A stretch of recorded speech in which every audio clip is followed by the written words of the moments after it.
ஆண்டவராக இயேசு கிறிஸ்துவுக்குள் மிகவும் அன்பாக நேசிக்கப்பட்ட அன்புக்குரிய சகோதர சகோதரிகளே, உங்கள் யாவருக்கும் அன்பின் வாழ்த்துக்கள். விசேஷ விதமாக ஜீவனும் ஜீவ உரிமைகளும் என்ற புதிய தலைப்பின் கீழாக தெய்வீக திட்டத்தில் மறைந்திருக்கக்கூடிய ஆழமான காரியங்களை இன்றைய நாளிலிருந்து நம்ம தெரிந்து கொள்ளப் போகின்றோம். ஸோ இந்த மாதிரி சத்தியங்கள் பார்த்திங்கன்னா மிகவும் கூர்மையாக ஆழமாக கவனிக்கப்பட வேண்டிய காரியங்கள் என்பதை முதல் நாளிலிருந்தே நம்ம மனதில் கொள்வோம். சரிங்களா?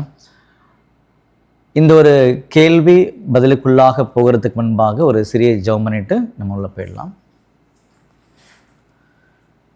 சர்வ வல்லமையும் மகா இரக்கமும் கிருபையும் நிறைந்த அன்பின் பரலோக பிதாவே, உமக்கே துதியும் சோஸ்திரமும் கனமும் மகிமையும் சதா காலங்களிலும் உண்டாயிருப்பதாக. பிதாவே, விசேஷ விதமாக எங்களுடைய வாழ்நாட்களில் ஒரு நாளை கொட்டி கொடுத்து மறுபடியுமாக ஜீவனும் ஜீவ உரிமைகளும் என்ற தலைப்பின் கீழாக நீர் எங்களுக்கு வெளிப்படுத்தப் போகின்ற சகல நன்மையான காரியங்களுக்காகவும் நன்றி செலுத்துகின்றோம். இது போன்ற அநேக சத்தியங்களை நாங்கள் தெரிந்து கொள்ள வேண்டுமென்று உம்மிடத்தில் கெஞ்சி மன்றாடுகின்றோம். இவையாவும் எங்கள் மீட்பரும் இரட்சகரும் குருவுமாகிய ஆண்டவராக இயேசு கிறிஸ்துவின் நாமத்தினாலே கேட்கிறோம் நல்ல பிதாவே, ஆமேன். அன்புக்குரிய சகோதர சகோதரிகளே, 1911 வருஷத்தில் கேட்கப்பட்ட இன்னொரு கேள்வியை நான் வாசிக்கிறேன்.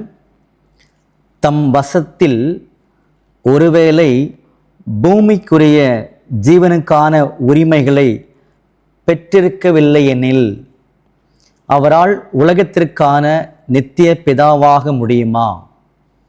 ஸோ நல்ல கேள்வி கேட்டிருக்கிறாங்க. தம் வசத்தில் ஒருவேளை பூமிக்குரிய ஜீவனுக்கான உரிமைகளை பெற்றிருக்கவில்லை எனில் அவரால் உலகத்திற்கான நித்திய பிதாவாக முடியுமா அப்படின்றது கேள்வி. ஸோ நம்முடைய ஆண்டவராக இயேசு கிறிஸ்துக்கிட்ட பூமிக்குரிய ஜீவனுக்கான உரிமைகள் இல்லைன்னு வச்சுக்கோங்களேன். அவரால் உலகத்திற்கான நித்திய பிதாவாக இருக்க முடியுமா? அவ்வளோதான் கேள்வி. பதில்,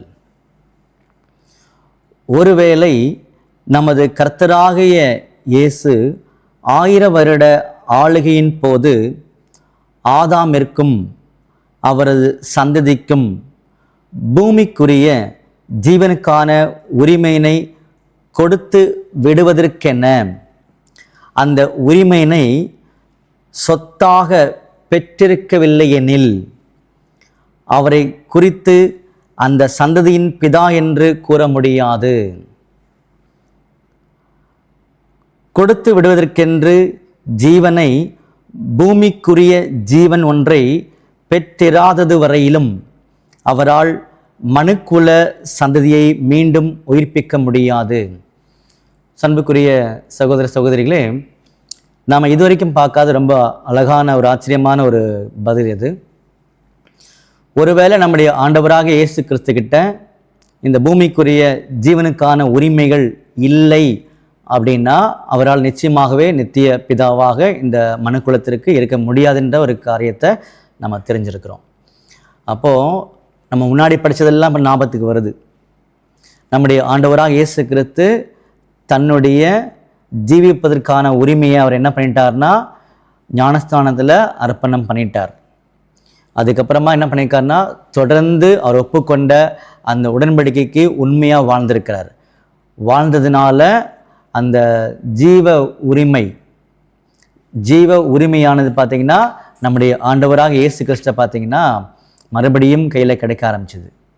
அந்த ஜீவ உரிமையை தான் என்ன பண்ணியிருக்காருன்னா அவர் இந்த மனுக்குலத்துக்காக கொடுத்துருக்கிறாரு அப்படின்னு சொல்லி நம்ம பார்த்தோம். சரிங்களா? அப்படி கொடுத்ததுனால தான் நித்திய பிதாவாக இருந்திருக்கிறார். ஒருவேளை ஜீவ உரிமைகள் நம்முடைய ஆண்டவராக இயேசு கிறிஸ்து பெற்றிருக்கவில்லை எனில் அவர் நித்திய பிதாவாக இருந்திருக்க முடியாதுன்ற ஒரு உண்மையை நம்ம தெரிஞ்சிருக்கிறோம். சரிங்களா? ஸோ இந்த காரியங்களை குறித்து நம்ம தொடர்ந்து அதிகமாக தியானிக்கலாம். ஒரு சிறிய ஜெபம் பண்ணி இப்போ நான் முடிச்சிடலாம். வானத்துக்கும் பூமிக்கும் ஆண்டவரே, உமக்கே துதியும் சோஸ்திரமும் கனமும் மகிமையும் சதா காலங்களிலும் உண்டாயிருப்பதாக. பிதாவே, எம்மட்டுமாய் ஜீவிப்பதற்கான உரிமையும் ஜீவ உரிமையும் என்ற தலைப்பின் கீழாக சில காரியங்களை நாங்கள் தெரிந்து கொண்டோம். இதை குறித்து மென்மேலும் அநேக தெளிவுகளை நாங்கள் பெற்றுக்கொள்ள தேவன் தாமே கிருபை செய்ய வேண்டுமாய் ஜெபிக்கின்றோம். இவையாவும் எங்கள் மீட்பெரும் இரட்சகரும் குருவுமாகிய ஆண்டவராக இயேசு கிறிஸ்து நாமத்தினாலே கேட்கிறோம் நல்ல பிதாவே, ஆமேன்.